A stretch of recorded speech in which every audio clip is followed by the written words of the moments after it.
Hi, my name is Mark Jansen. I'm the owner of Jule Enterprises and of G&M Auto Body. Jule Enterprises is our company that develops the Austin Healey 3000 chassis. G&M Auto Body does the restoration work on the 3000s. To start off with, we're going to show you the gauge thickness difference between the original chassis and the chassis that we are now building. The original chassis is a 16 gauge steel. Zooming in on this. 16 gauge steel, which is welded simultaneously on each edge. To do this so that the chassis doesn't end up in a curve. You'll notice that there's no welding on the inner part of the chassis. Because of this, what could happen, and does happen, is when the chassis is flexing back and forth, it is twisting, and you'll get movement in these corners as well as the other floor corners. This is why when you see chassis where this seam has come apart, that's what's causing it. Now what we have done, we've replaced that with structural tubing. This is 1/8 inch thickness. There's no beads whatsoever on the chassis. It's a stronger tube, much more rigid. You can tell this just by the sound of the metal. This is the sound of the original chassis. This is Jule.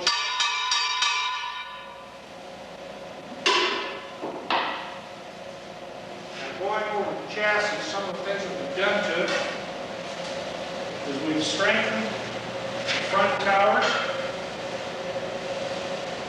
It's supposed to using pen nuts. We've used some actual 3/8 nut. We're spot welded to the back, which gives you a longer beam of thread, so that you have less chance of stripping them when you're tightening up the front shocks. You can get the shock tighter, and there's less chance of movement. The front crossmember is 1/8 inch structural tube again. It's drilled, has the lightning holes in it as the original, as well as the 4 holes for the thread support. On the front, we offer the bumper bracket fold areas. Was offered only on the outside. We did put it on the inside, that way the chassis stayed sealed, and we only offer as a left or right rail. Going back into the lower control arms for 1/8 inch thickness. They're a little heavier than the originals. They're welded in a lot better than the originals are, as well as having the locks for the lower control arm bolts. The motor nuts are heavier. Once again, they have the 3/8 nuts welded on the inside opposed to the pen nuts, lessening the chance of stripping all the bolts. It comes with the flexible clutch line that goes from the chassis over to the slave cylinder. The outriggers, the front left is notched to allow clearance for your exhaust pipes, and it is capped. All 4 outriggers are capped. On the left side, or on the right side, the outrigger has a taper to it as the original. Going to the left rear, the outrigger is not humped as the original outrigger was, just tapered up. We're not having any problems whatsoever with road clearance as far as exhaust systems go. In fact, because of the ride height difference in this chassis, we have been able to put the exhaust system up higher than on the original car. The rear shock plates are 1/4 inch plate. They're drilled both for the Austin Healey 3000 early, Mark 1, and early Mark 2. The shock absorbers for the later style BJ shock absorbers. The later style is a little bit bigger. It takes a bigger bolt. We have here the handbrake bracketry. This is where the brake goes. The brake lever goes. This is where the cable goes. They come on all chassis. The rear flex line that goes to the rear end. And then we have the rear spring carriers. These are designed for the late model BJ8 only. Opposed to using the brass bushings as the earlier models used, we opted to go to a rubber bushing on all the chassis. That way, if there's a problem with wear, you change the bushings, and it's a lot easier than changing the brass bushings, and you don't get a rear end level. The rear bumper extensions are 1/8" material again. The original ones are 1/16 of an inch. On these bracketries, you can, in fact, if you want, jack the car up, hop on the bumper brackets, and these won't fold, buckle, or change position. Okay. Some people ask us why we believe the chassis should be replaced and not repaired. I'd like to go through the 104 chassis. The fatigue on this chassis is not much different than any of the other ones that we've done, and we'll show why you don't patch this to get one of these. First up, you'll notice the front cross members is totally disintegrated along, as well as the lower chassis rail, the left chassis rail, and the upper. It's just starting to go out. What happens here is when all this stuff starts going, your steering geometry begins to change. Once that changes, the car will not go down the road properly, it will develop a scuttle shape, it won't corner properly, and at some given point in time, you probably won't come out of the corner. As well as looking at this lower outrigger, you'll notice that the brake pedals connected to it. Okay, this is supporting that mechanism. You can see here how this one here is all deteriorated. You guys going to hit the brakes one day and nothing's going to happen. The pedals will be on the roadside. You can see up here a typical chassis repair done with an angle iron. Okay, you look beyond that into this area here, you'll notice the chassis is rotting as well.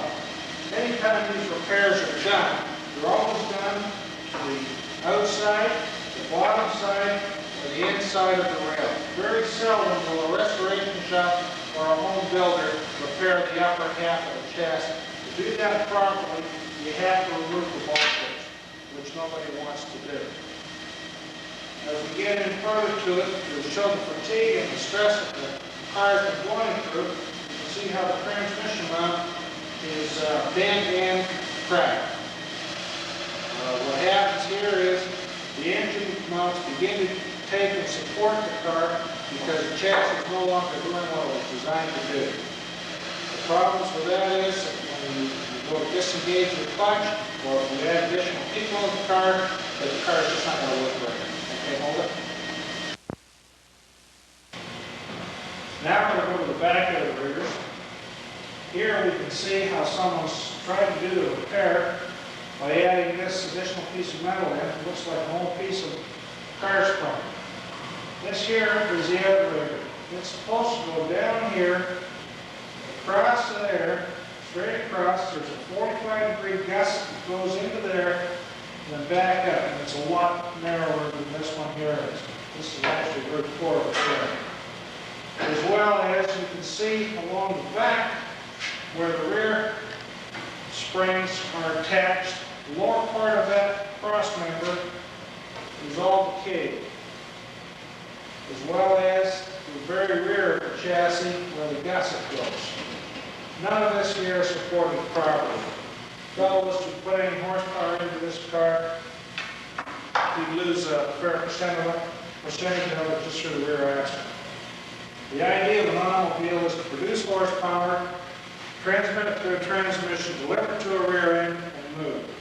On a car of this state, what would happen is the engine will produce horsepower, deliver it to the transmission would stage and load the car, and then move it. By that time, you've lost about 30% horsepower. Okay?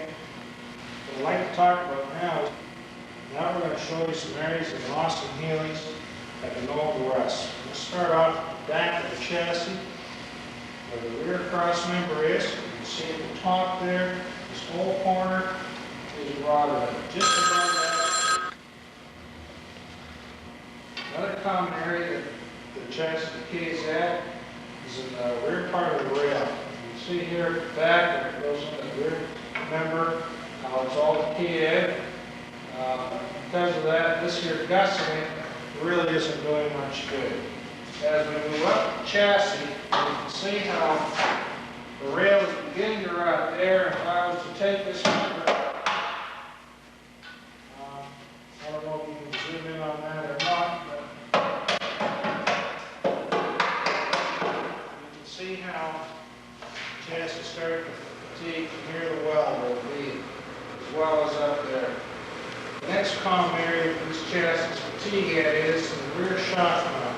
They have a tendency to crack just beyond the well on either side. From there we go to the elevators. This is a very, very common problem on the chassis. Rear outriggers are important because that's what holds your rear springs in position. When these go, what could happen is the rear spring will either go upward in most cases, or if it breaks, it will go downward, causing the rear end to sink into the ground, depending on where it breaks and what breaks. From down to this area here, we'll go into the gusseting of the X-member. This X-member's purpose is to maintain the rigidity through the main rail. When this area here fatigues, you've now got a rail that has a tremendous amount of movement. And through this, you're going to lose a lot of horsepower. You can see how this is all rotted away. Virtually nothing left there. It's not a very healthy piece of tall. As we go to the lower outrigger, same problem again. You can see where it's fatigued at the bottom there. Someone's tried to repair it. It holds the other spring in place. With both of these the way they are, this is not a very good situation. Moving up, the next common area is the lower part of the chassis rail. This part here, which is exposed to the road surface at all times and weather, rots. What happens in a lot of cases is you'll get a restoration shop or a home restorer that will repair this section, the side section, the other side section. These are all open areas where basically a lot of the stuff that sits on there, road salt, condensation, whatever, can just fall back off the chassis. The real problem lies under the floor pan areas, because in that area there's nowhere for anything to run off. Whatever gets seeped in there or trapped in there stays in there and eventually will decay the upper half of the chassis. Unfortunately, most people are concerned with the three sides that you can see. We have to bear in mind when we're restoring a car, it's just as important to get right what you can't see as what you can see. There's more to a car than just good appearance, okay? Now, moving to the front of the chassis, other common areas that deteriorate are the front outriggers. There's one on the bottom where this chassis was repaired. We didn't bother putting the one on the top.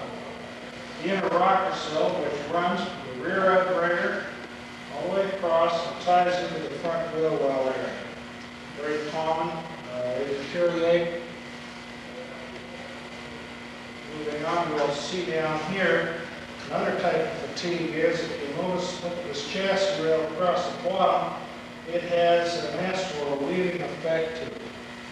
It appears to be a good solid section of the rail, yet due to time and stress, it has started to lose its strength and straightness. Moving forward, on the 3000 series heelys, one of the points that has a tendency to crack is around the engine mount. Those are located up in the front part of the chassis. You'll see where it ties down to the top of the chassis. There will usually be a hairline crack on either side of the mount, just on the outside of the well. Then up to the very front of the chassis, you have a crossmember. This crossmember is offered as a support to keep the chassis distance proper. The gussets here, which offer rigidity for the chassis, so that the chassis once again doesn't twist and bend out of shape. You can see here, this here is all corroded.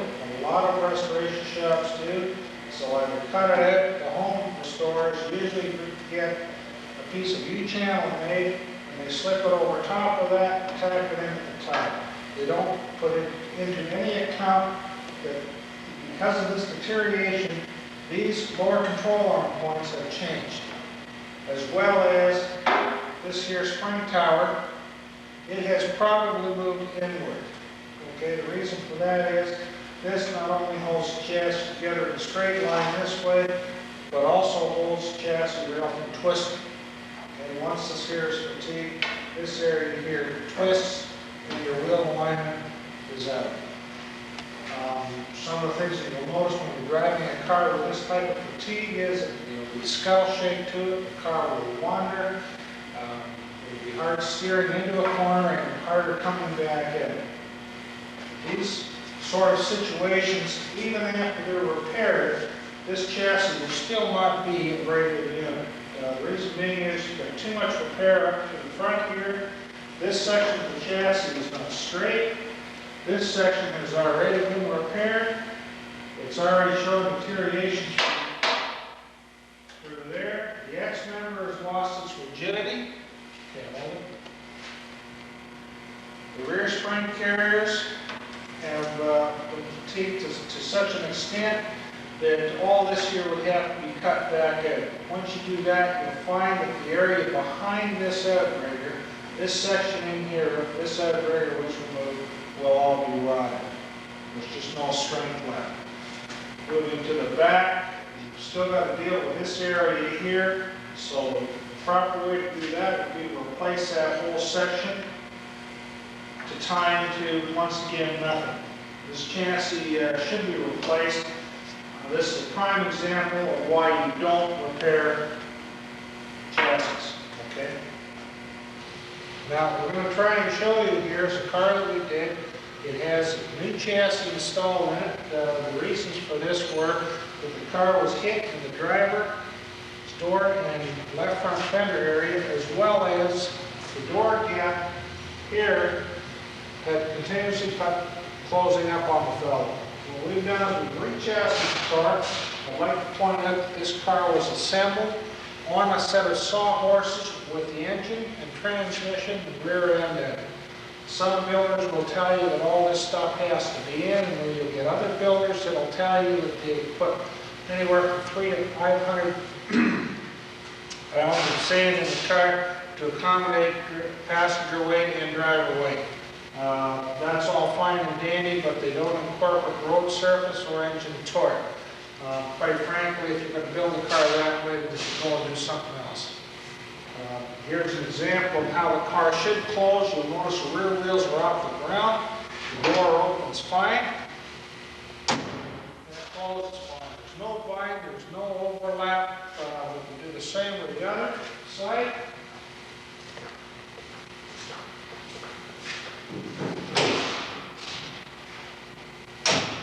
Without any problem. A good quality build should be rigid, should be strong. Nothing should change once the engine and transmission are put in. You should be able to take this car out the road when it's completed, and the car, in fact, will be smoother. The reason for this is because the chassis is not doing the flexing, the suspension is doing what it's supposed to do, and the chassis is maintaining total rigidity. Okay? You can see here that we've taken the car and jacked it up on its one side. The whole one side of the car is well off the ground. The chassis is still rigid. You can see me opening, I don't know if you can see me from back here opening this door. There's no apparent.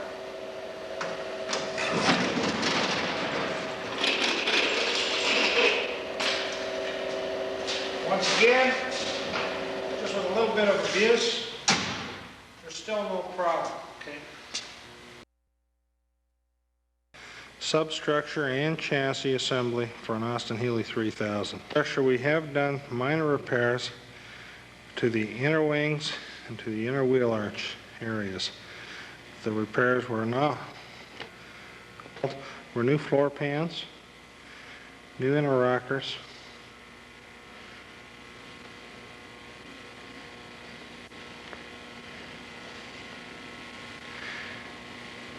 and new forward tow bore areas, new trunk pan area, and rear trunk boxes and bumper extensions. Here would be considered an enthusiast who wants an automobile a dream.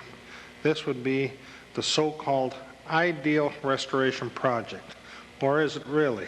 Closer here, what in fact we really see is a structure that has been twisted, pulled, distorted, in every direction. Through this main chassis rail, you can see how it's bent, bowed, and twisted. This all happens through years of driving, cornering, and continuous torque, continuous braking, hard cornering. So with this rail here, we have the same problem. What we're trying to get across here is that the original chassis at no time was ever any good. Down both main rails going towards the front, we can actually see how the chassis is twisted. We have to bear in mind that this is an original and sound structure, or sound to the terminology of the concours or perfectionist rebuilder. And that the original chassis is only of a thick 16th gauge thickness or 1/16th material, we have to realize that pitting this severe can only contribute to a weak and fatigued area. The front sway bar support bolts are distorted and bent inward. Once again, this appears to be a sound structure. Common problems with a seamed chassis is the splitting of the tube. In this area here, we had to run approximately an 8-inch bead to repair the tear. The high quality welding used back in those days. Obviously very little penetration and extremely poor welds. Mountings were not welded completely down the sides, and on many occasions those welds or tacks on the corners of these mounts would break and the mount would distort. Bearing in mind that these chassis rails have now been twisted and moved, we have also changed the location point of the front suspension. Those who believe that the original chassis was a fine product to resurrect a car on are severely mistaken. It is dangerous and has no benefit to anyone involved. Even Donald Healey realized that the chassis was not rigid enough for his original intentions, so to try and compensate for that, he introduced further bracing and welding the structures to the main chassis, hoping to obtain a more rigid vehicle. Additional bracing, the vehicle still had a tendency to twist and move around. When this happens, what happens is the welds and spot welds throughout the whole substructure begin to work against each other. With everything constantly shifting and changing position, eventually you just start a deterioration. It occurs usually during the high-stressed points of the car, such as the lower wheel arch area where it ties into the inner rocker and the inner rocker assembly as well.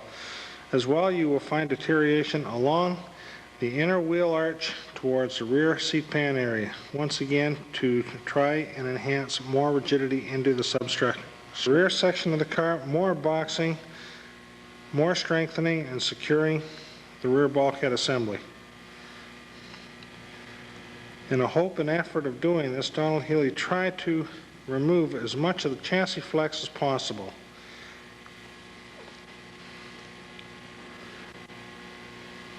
Observe through the front bulkhead section, you will see the boxing again and the tying into the main rails.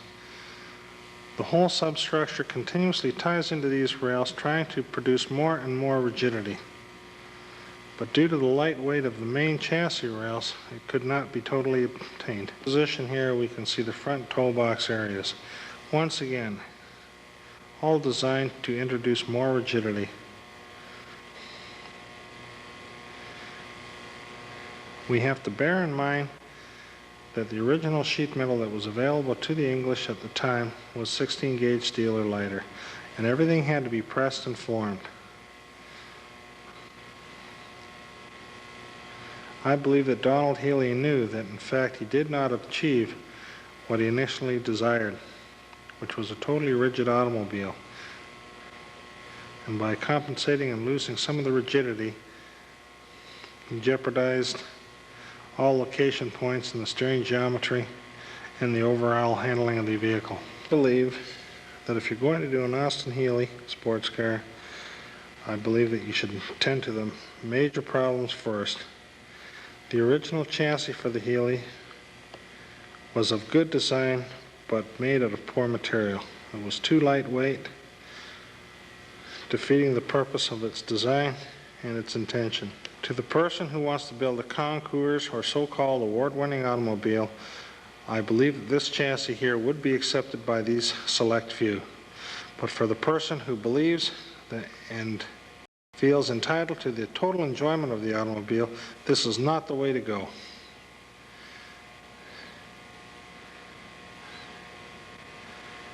This car here will present problems in sagging door chipping, poor handling, if not when the job is completed, most certainly 2-3 years down the road.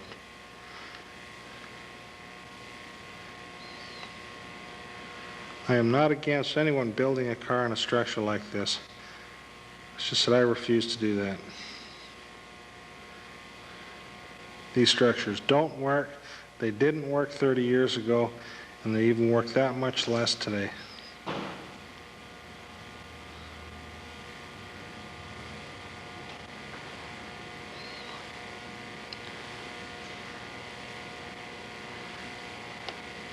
I guess the basic question is, do we or do you want to build a car on a chassis that looks like this, which is suspect and questionable as far as rigidity and strength, or a chassis like this, which eliminates all the questions and provides all the answers?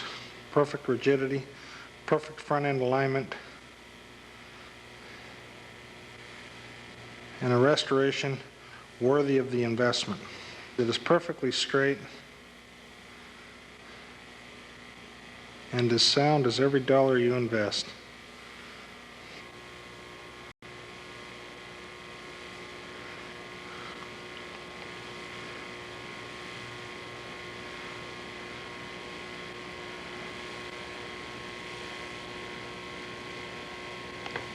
He offers a one-time replacement. You put one of these chassis underneath your car, the last thing you'll ever do on this car again is a chassis. Unlike the originals, it will exceed the 5-year period, unquestionably. And with an additional weight of approximately 47 pounds, very little is lost in the automobile.